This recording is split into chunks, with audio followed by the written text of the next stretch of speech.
tonight? Well, obviously a really tough place to come. They are a really good side. We stayed in the game for almost the whole match. Having the lead, I think we should have handled that situation a little bit better. We conceded the goal too early, straight after that. But we competed throughout the game, knowing the difficult moments that you're going to have when you come at Anfield, but as well with real belief that we could get something out of the game. And when we had the clear chances to make it 2-2, we didn't score. And obviously you want to get something out of the game here, you have to do that. Mikel, Gary Neville picked up in commentary and made a point of saying how much greater resilience this Arsenal side has at the moment. But what does a game like tonight also tell you about what further improvements you need to make to get closer to the likes of Liverpool and really be challenging for those top spots? Well, we are in a different journey to them. They've been together for 5 years. They weren't able to do what they've done tonight 2 or 3 years ago, that's for sure. So they have a lot of good work, a lot of belief, the way they play, great recruitment, and improve the players that they have. And this is what we have to try to do. They set the bar, probably the best standard that the Premier League have seen in many years. So this is where we have to get there. And obviously, we are still a long way to go there. But as manager as well, what greater confidence do you take from seeing that resilience that the lads are showing as well?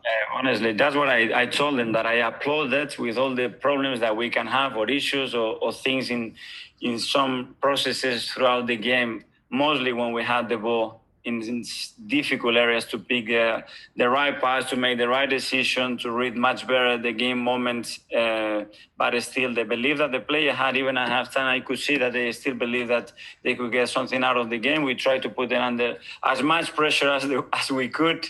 We were really aggressive, trying the high press in many moments, but Van Dijk plays a 60-yard pass to Salah's chest, and they are out, and then you have to try about 50 meters, and this is real quality, and that's why they spend the money they've done, so credit to them.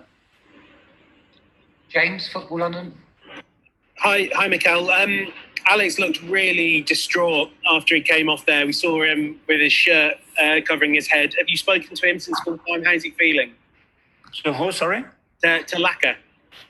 Yeah, well, because they want to win, and this is what I like, the mindset of the team, that they want to go to any ground, they want to win. The boys were really disappointed to lose the game because they really believed that we could come here and do it. And for larger period of the game, we were straight there. Obviously, he had the best chance in the game to make it 2-2, and then again put us in a really strong position. But he had a great game. He put an incredible performance again, and I'm pleased with him.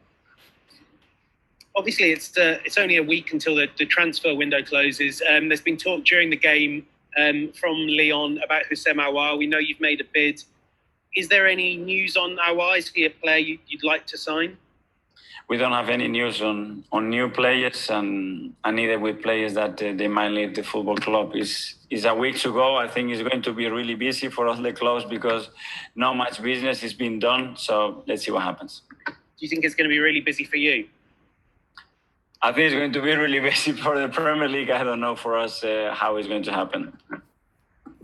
Nick Callow. Hi, Mikel. What changes do you have to make for Thursday, bearing in mind you're back in Premier League action again on Sunday? Well, we'll see how the boys are, how they recover. Obviously, today was physically a really demanding match. See the players that we have available and try to come here to win again. I know it was a different manager when Arsenal lost 3-1 at Anfield last season, but there seemed to be a sense of belief, a lot more confidence this season. Is that fair to say?